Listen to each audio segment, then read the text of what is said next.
What's happening in Lebanon is actually less about Lebanon than the big powers of Iran and Saudi Arabia, and that Saudi sense that just maybe Iran is flexing too much power. Its influence is growing in Iraq and Syria at a time when Saudi Arabia sees little but trouble. A catastrophic war in Yemen, dropping oil revenues, and the Saudis can't stand the idea of being seen as weak.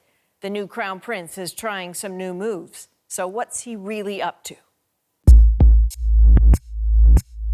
Mohammed bin Salman's strategy is quick and ruthless. Earlier this month, mere hours after the creation of an anti-corruption task force, he arrested some wealthy and powerful Saudis, including blood relatives.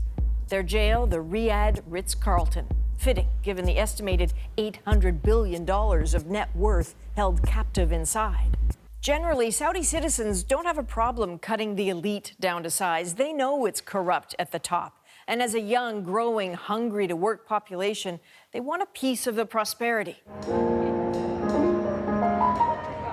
And that's where Mohammed bin Salman, or MBS as he's known, comes in. He is the millennial reformer, loosening the rules around concerts and movie theaters.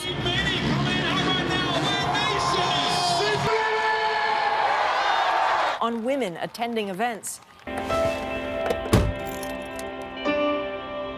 Shukran, ya Baba. And yes, letting women drive. The strategy of that in this Coke ad. Change is good, it claims, playing right into what MBS wants. This is sort of a shock therapy.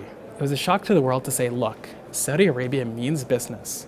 We're not just going to talk off of a beautiful blueprint, we're going to actually execute it. A trade advisor and former diplomat, Omar Alam, sees opportunity for Canada in this. He says Saudi Arabia invests around $3 billion here every year, and there's room for more the other way. Canada's trade agenda is all about diversification, going into new markets. So if the kingdom could be used as a market, it's strategic from a Canadian's perspective, but it's also very high risk. One of the big risks, having one man controlling all the levers of power. This is a very inexperienced, dynamic, aggressive, bold, very young man of 32 years old. This autocratic power grab that he's engineering now with success so far inside Saudi Arabia is a dangerous signal, because it's really telling us that Saudi Arabia is now going to become a very centralized power state in which total power in all spheres of life is held in the hands of one person.